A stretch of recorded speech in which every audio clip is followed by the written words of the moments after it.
Hello, and welcome to the Quiet Part podcast, hosted by Mark Hansen, where he explores the unspoken stories hidden in the quiet hours we spend at home. I'm Wendy McConnell. Hey there, Mark. How are you? I'm doing great. How are you? Oh, I'm good. I'm good. It's always nice to see your face. I appreciate that. Now, I come into this podcast, I've got some burning questions that I wanted to ask you. Two that I think are pretty pivotal for life in general. But first one, are you pumpkin spice or no pumpkin spice? Pumpkin all the way, baby. Okay, look, and that's fine. You can have mine, right? I'm not into it. I don't, Okay. but I love that everybody else is into it, and More that's for me. totally fine.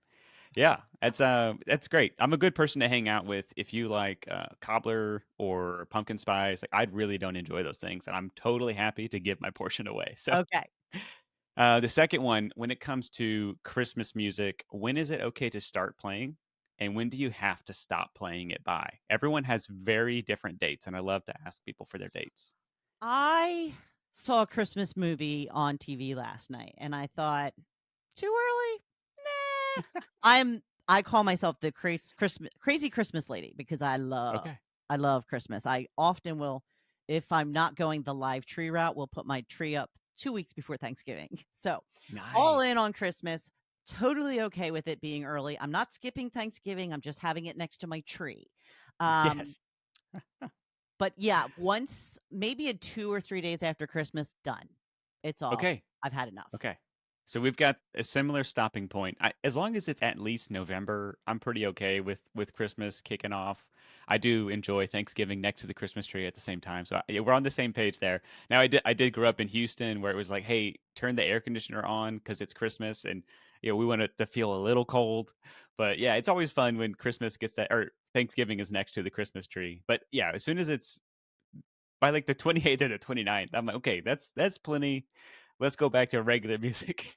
Oh, yeah, yeah. Yeah, not the 26th. I'm still wanting a little bit, but yeah, by Yeah. Yeah, we could ease out of it, but yeah, let's just save it, we'll miss it and then we'll want it back again. yeah. Well, I think that was a good podcast episode. We just wrap it up. That was really Alright, good discussion. that's good. See you next time. Today, what I really want to talk about outside of pumpkin spice and Christmas timing is things that we can do with our money. I've gotten some feedback from listeners about when they listen to an episode and they get taught a new way of thinking or a new way to think about something or just even an additional thing to consider. People have really enjoyed that. So I thought, well, let's present a few more. So these can be money moves or money thoughts or just circumstances with your money that you want to be prepared for. But today I want to talk about how do you handle sudden money? What do we think about? What's the full scope of thinking through our emergency fund? And how do we take what feels like lumpy spending and kind of make it feel more natural on a month to month basis? And so to jump into those, uh, these are topics that come up in the meetings that I'm having with my clients. These aren't just Google top three things that people have issues with. This is the actual feedback that I hear. These are from real people that are actually trying to get their finances under control and hoping for a little guidance. So, that first one, if we dive into there, it's handling sudden money. And this can be an inheritance because somebody has passed away. This can be that big commission check that comes in and or this could be really any other way. Maybe like a scratch off, right? I The love scratch lottery. offs. Yeah. Yeah, you could do the lottery, you could do a scratch off. And what's interesting, if you do those, if you do some research, you find out that most people that win the lottery are rich for a period of time, and then they go back to being their previous level. And the way I read that, the way that I hear that, is that although their money situation changed, their money mindset didn't follow. And so that's really what I help people do is, we come together and we're going to put together an outlook, kind of a 4-year outlook. And so here's our plan and we're looking 4 years down the road and what do we expect to happen? What do we think is going to happen? Maybe there's some commission checks coming in because they come in once a year, 3 times a year. Maybe there's an inheritance that we think might be on the horizon. Or maybe we play the lottery every Friday and we just want to take that into account, right? But what we want to build is a plan that's ready for all of it. And the reason we want a plan that's ready for whatever comes is because in the moment, we're going to have all kinds of emotions and we want to have a rock solid plan ahead of time. I think most people's greatest fear is mismanaging that sudden windfall or mismanaging that inheritance and the moment it's gone and you don't get it back, you don't get to try again. I find that a lot of people are worried about that. And so what I do with my clients, we build a system that's ready for those things when they come. And that's going to look like having intention for your finances, as in, all right, money comes in. What are we going to do first? All right, well, let's keep the roof over our heads, and then let's keep the water running. And then when I flip the light switch, I want the lights to come on. If we want food in our bellies, and then you kind of scale out from there. And it's like, oh yeah, eventually, yeah, we'll start saving for retirement, and we'll dump some money into our emergency fund. And then, oh, let's keep going. Okay, maybe we start saving up for that big trip we want to do for our 10-year anniversary. And then we start accelerating retirement towards ourselves. We can build a plan and we put together a process that can handle really any amount of money that comes in. But what most people do is they don't have a plan, and then a bunch of money shows up. And what it does is it immediately compounds the problem that they don't have a plan for their money. Have you ever seen that? Taylor Swift tickets. That's right. That's right. Yes. Yeah. What's the biggest thing that I can get right now? That's really funny. Yeah. And I also find that while I work with a lot of married couples, and while both people can be afraid of mismanaging the money, I also have found that each spouse, depending on their role, I work with single income families. That's what I specialize in. And the working spouse might have a different fear or concern than the stay at home spouse. The stay at home spouse could say, well, I'm really wanting to bolster our financial security. They maybe feel a little bit more removed from the financial situation. And so money comes in, and I more so as the stay at home spouse, maybe I want it to sit still and I want it to remain in the family, if so to speak, and I don't want the Taylor Swift tickets or whatever the whatever the purchase du jour is. Right. And they want it there because they see it as a moment of, oh, the safety and preparedness. But then maybe the working spouse, I find that person is typically a little more involved with the flow of money, how it comes in, how it goes out, where it goes, why it goes there. And they might be thinking, no, this is a great chance to make all these strategic moves. And so while both people don't want to mismanage it, I find that sometimes two people who love each other still have completely different ideas about what to do with the money when it comes to what's the number one goal. And that right there, if that doesn't necessitate, hey, let's lay this out before we're staring down the barrel of 30,000, 100,000, $250,000, I think having a plan ahead of time is exactly what we're trying to do. Okay. So you've convinced me. I will put Taylor Swift at the end instead of the beginning. I don't know if she has to go all the way to the end, but what I do want, Wendy, keep her on the list. Okay. Okay. If that's important to you, keep it on the list. I'm not here to ruin everybody's Christmas. Just their pumpkin spice. Just their pumpkin spice. Yeah, that's right. How do we go about building the plan then? Building the plan. There's a couple practical steps. If you go online and search conventional wisdom, it's going to say like, well, wait 6 months before you make a major decision. Why do you think it says to wait 6 months before you make a big decision? So that you don't, you're not emotional about it. You don't go out and buy Taylor Swift tickets. Exactly, exactly. And I think the other side of that coin, which is not specifically an indictment on anybody, it's just if money comes in and then you need to wait 6 months before you make a decision, that lets me know you haven't thought this through previously. It's like an immediate spotlight on the fact that you clearly didn't have a plan for this money, which okay, I just maybe we roll in the future with a plan for what are we going to do with this money, especially for my clients or future people or anybody who has like commission checks, like big chunks of money that can come in. What we don't want to do is go to work really hard for that money, and then when the money comes in, we don't have a plan, and we wind up holding a bucket with a bunch of holes in it. We don't want leaks in our finances. We want intentionality, and a plan is going to help us get there. That's for sure. A couple other things, we want to be mindful of taxes on how this money comes to us, right? You get maybe 200K comes in, there might be a tax situation. You might not have 200K to spend. We really need to look at that. A couple things that we want to allocate money towards. If we've got, debt is like sometimes I say debt is where we had tomorrow's fun today, and we need to repay that. We need to offset it depending on the kind of debt that it is. We could put a different priority on there. So sudden money comes in, we might throw some at debt just to put us into a different financial situation. We could use this as a way to get ahead in our investments, or we could put it into discretionary funds where it's, hey, we've been wanting to take a family vacation. $10,000 doesn't fall in our lap very often. We're doing the big Disney trip, and we're doing it next year with this money that just came in. I'm all for all of these things. I just want people to have a plan and intention when it comes to handling this money. So some thought needs to be put into it. Just, think Yeah. about what's the most important things, where your priorities are, and then make a plan accordingly. Yes. Yes. That's a lot of people don't get that far. A lot of people don't take their thoughts out of their mind and put them on paper and then make a plan for those thoughts. A lot of times we try to just do it all in our head, and usually we wind up spiraling around kind of in 101 thought process. We never get to that 201, 301 strategic thinking. And so this is definitely an encouragement to get it out of your head, put it on paper, share it with your spouse, get a plan together so that when $40,000 shows up, you're not worried about squandering it, because when you were cool, calm, and collected, you already said, this is what we would want to do with that kind of money. It makes a lot of sense, Mark. I like it. I just, that requires work and effort and, thinking and writing, and there's all this stuff. It is, and that is where some people really enjoy working with somebody else to help them do the thinking and the working and the writing and the stuff. Some people really don't want to do that on their own, and that's okay. That's why this role of financial planner exists. That's definitely a part of what I do. Is I'm listening. What does it sound like is important to you? I'm turning those things into goals and things that we want to accomplish. And then when money shows up, I'm reminding you, oh, hey, this is what I heard you say. This is what you told me was important to you. Why don't we accomplish that goal right now? And people seem to enjoy that.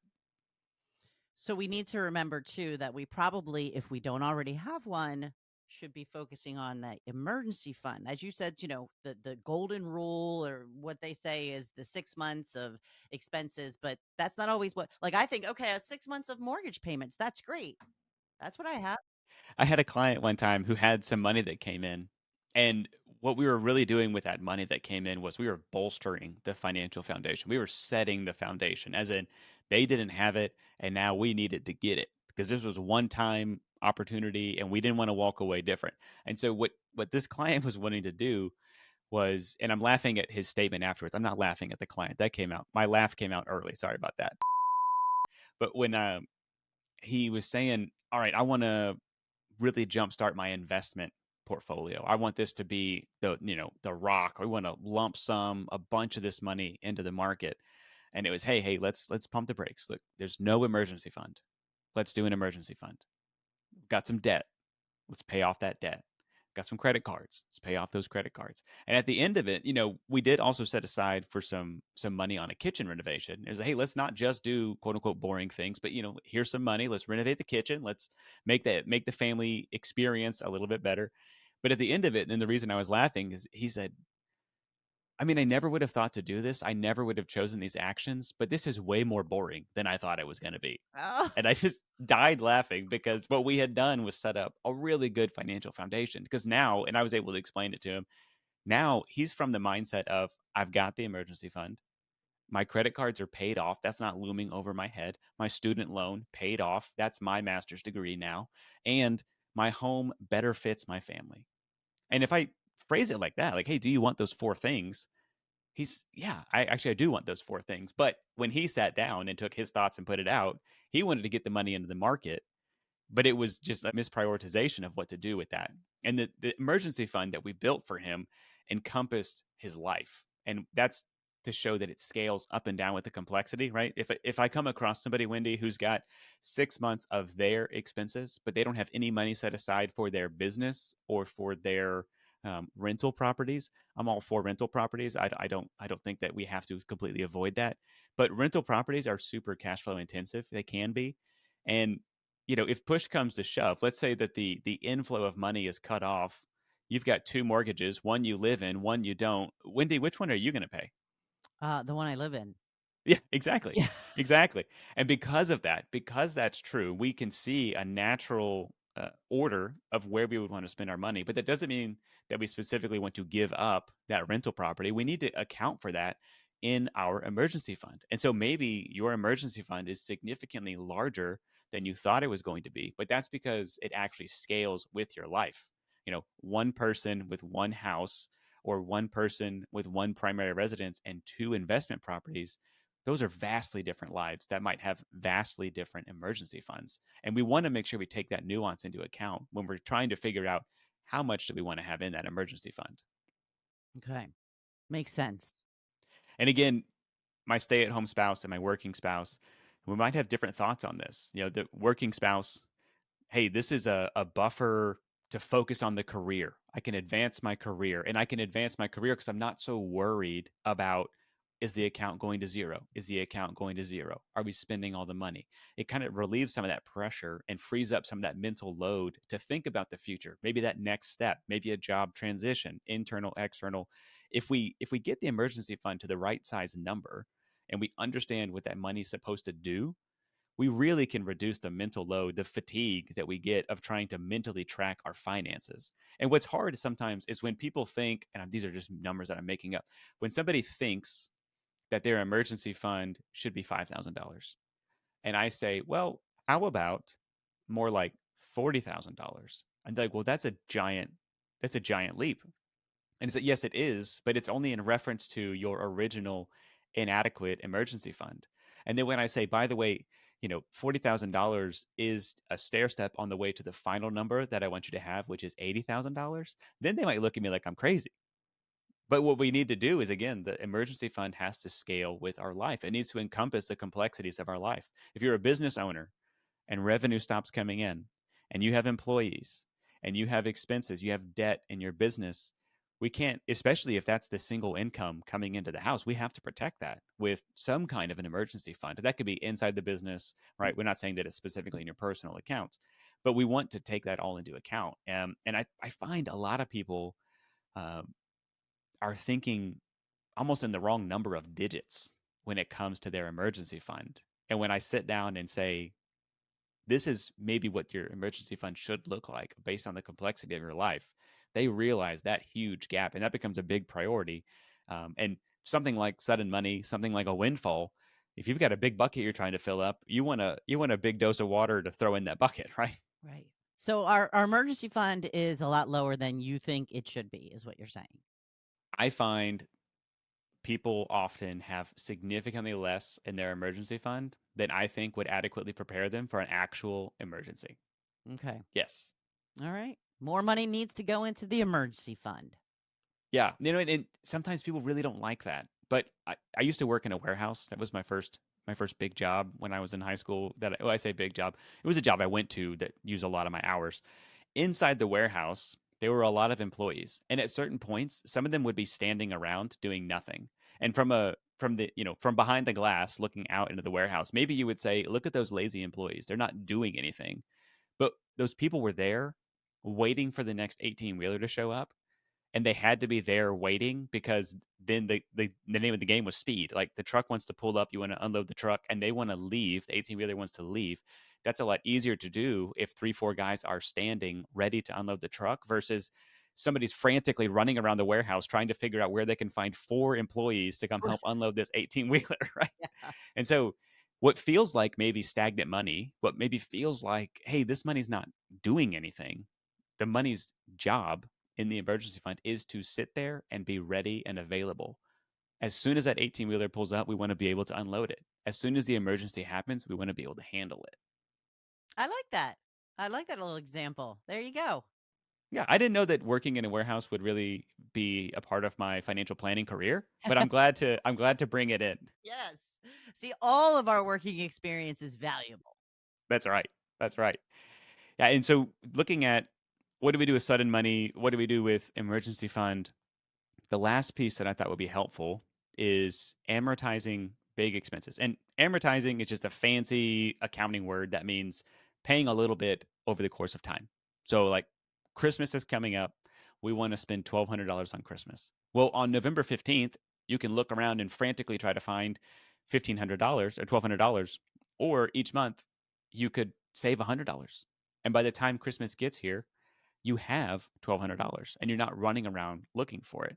And sometimes my clients have, again, the commission checks that we talked about in the beginning, right? And if you don't have a plan for that money, you might wind up leaking it out of a hole in your bucket.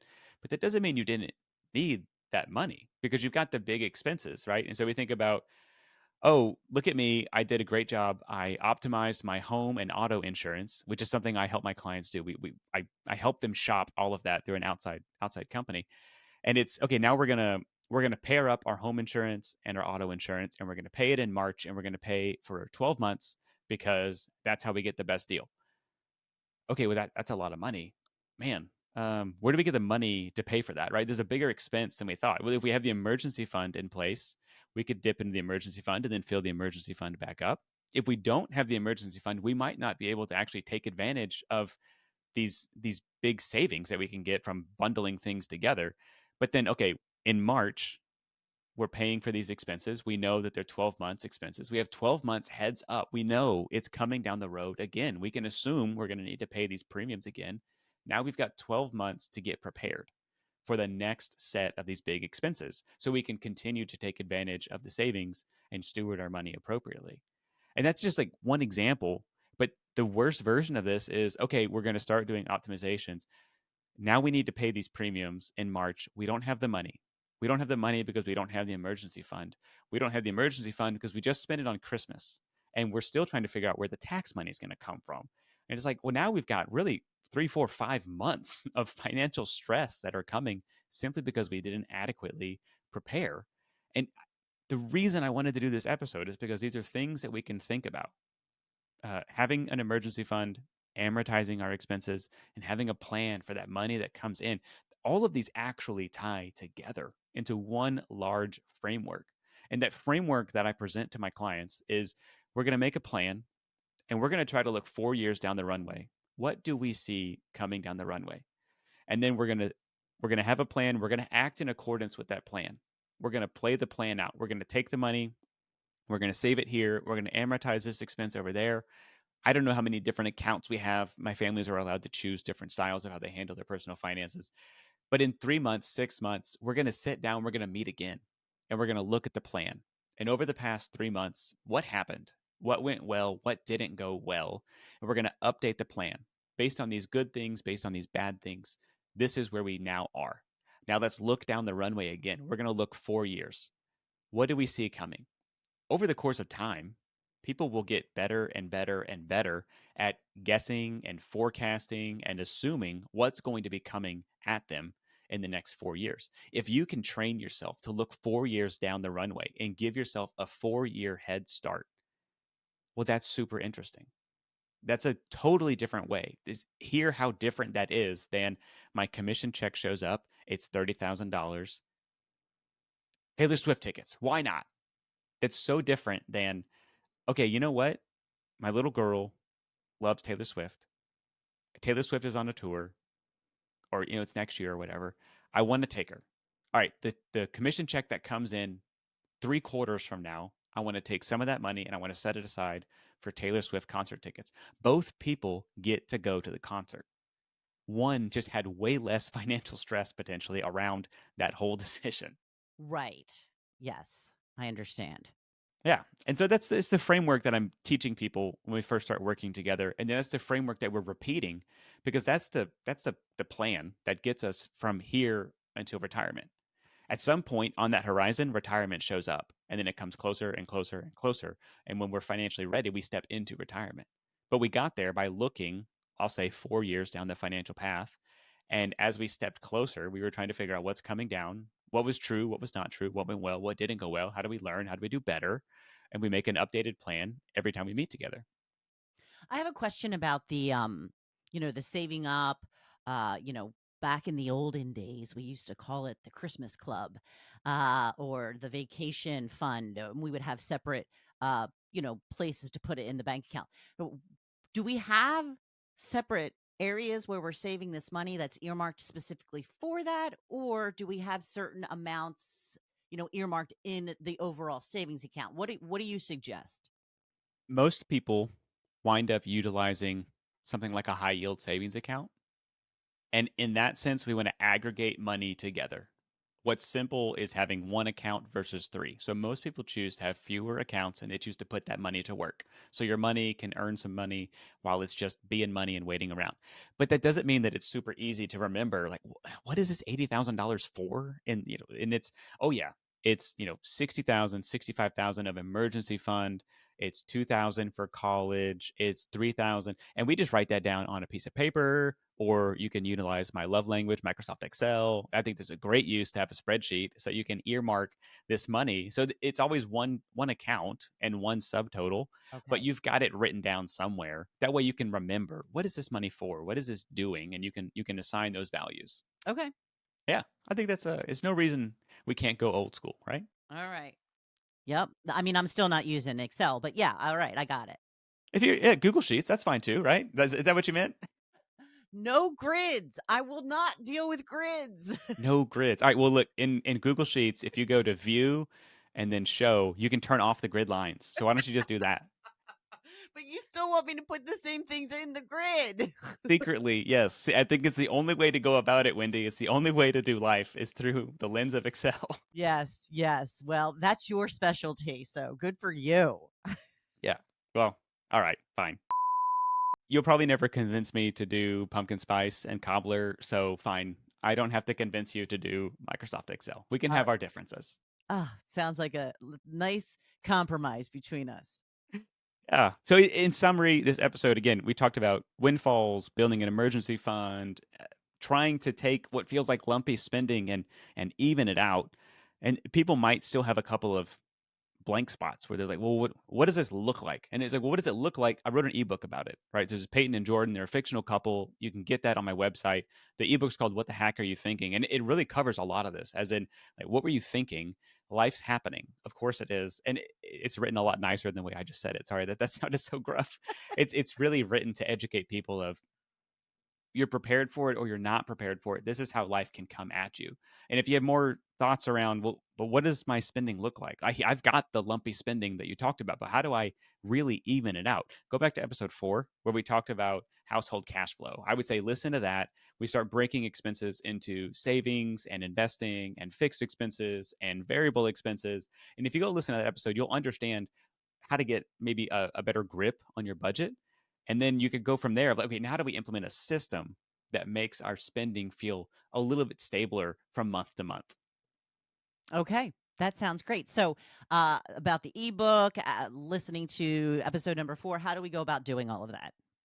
Yes, if you are subscribed, you should be able to just jump back up to one of those top menus and look for episode 4. Ebooks on the website, which is second-comma.com. And again, thank you to everybody. If you want to use the email address in the show notes, you can send in questions, comments. Let me know what's working for you, what's not working. And let's keep this conversation going. It's been really good so far. All right, sounds great. Well, thank you, Mark, and thank you for listening today. Please like, follow, and share this podcast with your friends. Until next time.